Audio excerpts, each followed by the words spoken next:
everybody. My name is Liz McNamara. I'm the Head of Marketing and Business Development for ArcSex.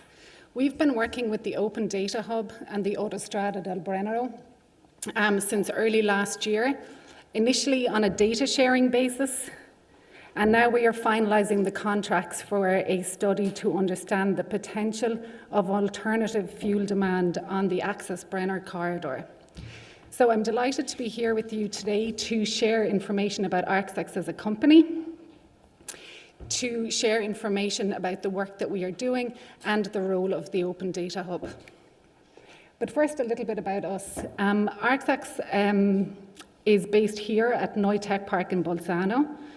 We were accepted into the startup program in May of last year, and we actually moved in last September. Our team comes from very diverse backgrounds and experiences, which allows us to bring together our skill sets to build digital solutions to accelerate the green transition in transport and logistics. So why the Brenner corridor? The Brenner corridor carries about 2.5 million heavy-duty trucks on its roads every year. Each one of these trucks emits about 110 tonnes of CO2 per year. And we know there is a very strong appetite at EU and at local level to decarbonise it. And as we all know, this region is very strong and pioneering in the area of green transportation. For us, the Brenner corridor represents one of the biggest decarbonisation challenges on the TEN-T network, but also one of the greatest opportunities. The belief is that if you can decarbonise the Brenner corridor, you can decarbonise anywhere. We at ArcSex started our work on fuel demand projects about 2 years ago, specifically focusing on hydrogen as a fuel vector.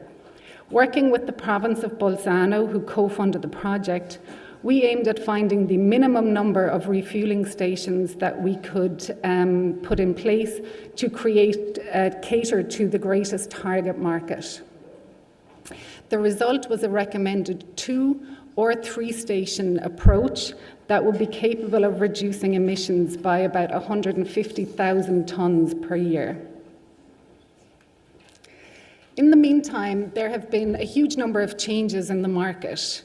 Some of these changes have been rapid, and in other cases, they have been much slower than we would expect them to be.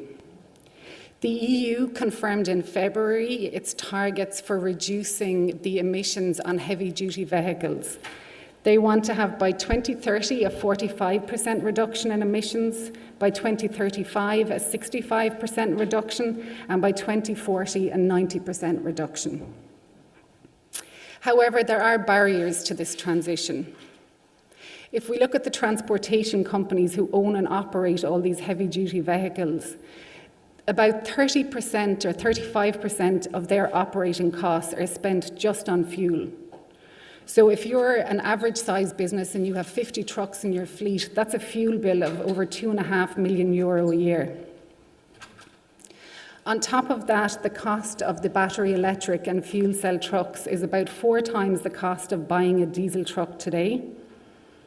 And the fuel price itself cannot compare with diesel.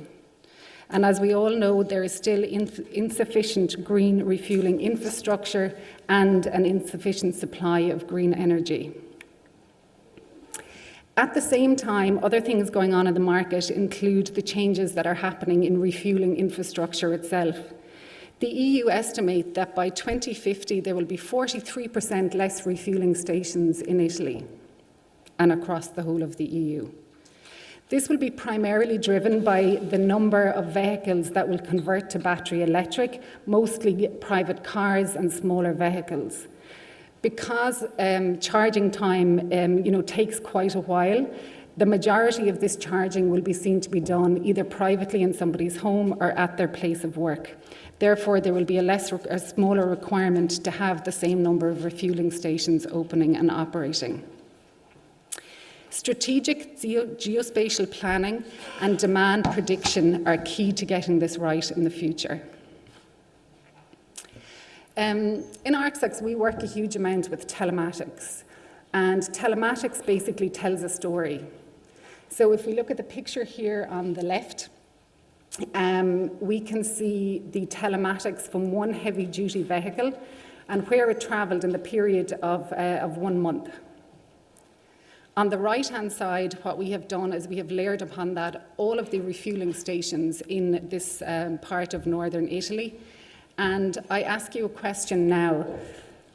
If you owned this one truck, where would you actually refuel it, and how would you know how much you should refuel it with to maximise its efficiency? If you think about a full tank in a diesel truck of fuel weighs 1 tonne.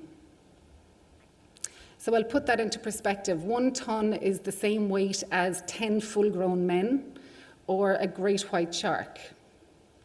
So the more weight that you put onto your truck, the more fuel that you consume, the more emissions that you emit. On the other side, if I look at all of those refueling stations, how do we know which ones that would be suitable to be converted to green? Which ones are suitable for LNG, which ones should have refueling infrastructure in them, and which ones should we keep at all? These are the questions that we're working to solve to make a better, more optimised and cleaner transportation world. So how can we actually help affect this reduction of 45% in emissions to be achieved within 7 years? The key to this is de-risking the building of the infrastructure itself. And in order to de-risk the building of infrastructure, we need to secure the demand for these green fuels. And we need to find a cost-effective, comparable alternative for the transportation companies. We see our role in ArcSax in the middle of this as bringing pieces of the puzzle together, a link between the public and the private sector. We leverage coordinated efforts to effect change. We have spent a lot of time over the last year conducting research and in-depth research with transportation companies across Europe in order to understand what their pain points are and what their motivations are. The biggest pain point they have today is that they operate at margins of 1% to 2% profitability. So anything they do, and they know transitioning to green is going to cost them money. They also struggle with the lack of a coordinated strategy, particularly cross-border this minute, and the pricing of the low-carbon fuels. It's limiting their appetite to go green. And of course, they're very happy this minute with diesel and with LNG because they know them and they understand them and they're much easier to use.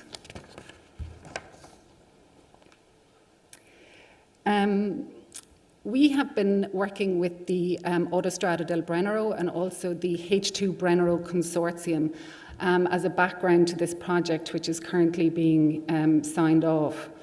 It's taken into account the particular motivations and objectives they have, and also looking at what they need to help them to start this transition and to get the right infrastructure in place.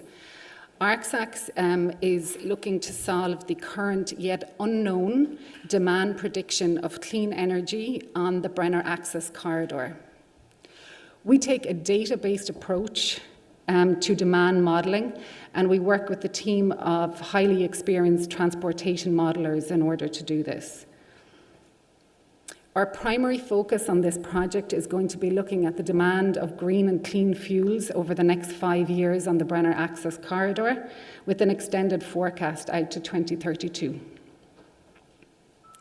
The scopes of this project are focused particularly on heavy-duty vehicles because they represent between 50 and 60% of the actual fuel demand that's needed on the corridor. And we're looking at the energy vectors of hydrogen, battery electric, bio-LNG, HVO or hydrogenated vegetable oil, it's like a biodiesel, and also e-fuels. And geographically, we are looking at an area from Munich to Modena and Milan. The methodology for this project is that we start at a very high level. So we look at the meta view of freight demand. That means we need to understand where the trucks start and end their journeys. We then layer this with market data and market levers, which will influence the rollout of various technologies, whether that's legislation, carbon taxes, green fueling, or subsidies that come into the market to support transportation companies. That then leaves us with the total available market for conversion. And once we understand what the total market for conversion is, we then look at each individual fuel type and the characteristics unique to that. So, for example, how long it takes to charge a battery, what range they have, etc. The OD matrices specifically, we look at CAFT data. So this is data that looks at all the traffic, freight traffic passing through all the different alpine crossings, and also look at the open data hub. So about 60% of this northern part of the Brenner corridor has an origin, the trucks an origin or a destination in Germany. When we look at the open data hub itself, this is a section of the open data hub that goes from Bolzano to Verona. And as you can see, there are multiple traffic stations along this route. There's a huge amount of data on there about cars, small vehicles, etc. For the purposes of our research, we focus very specifically on the heavy-duty vehicles. We can monitor their density, their speed, and the number of vehicles passing at any one of these stations at any given time. So here we can see what an output actually looks like. This is a screenshot here of the traffic volumes in March of this year at the junction of the A4 and the A22 in Verona. How we use this data is that we have the macro picture from the Austrian CAFT data, and we can use this to validate that and then also to take it one step further. It allows us to look at each data collection point on the motorway and very specifically identify where trucks are coming on and off the motorway, and that helps us to understand where we can best locate refueling stations to cater for their exact requirements. The data that we see here is not live data, it's aggregated data, and it's at every 600 seconds that we see an aggregated version of it. What that allows us to do then is to look at the total available market and convert this into very specific demand at very specific locations across the motorway and identify exactly where these refueling assets should be located, what fuel should be located there, and how much fuel they are going to need at that location. So in ArcSex, we're fully immersed into the world of fuel demand. We use big data, digitalization, IoT, and to solve complex questions around fuel demand and the green transition.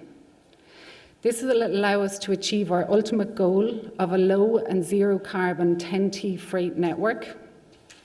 And we do this through fuel demand analytics, through predicting fuel demand and identifying optimal locations for this low carbon fuel infrastructure. And we are currently working on projects about how we can redirect that fuel demand to optimal locations in the future. As you can imagine, good quality data is key to what we do. So thank you to the Autostrada del Brennero and to the Open Data Hub for sharing with us. And thank you all for your time today.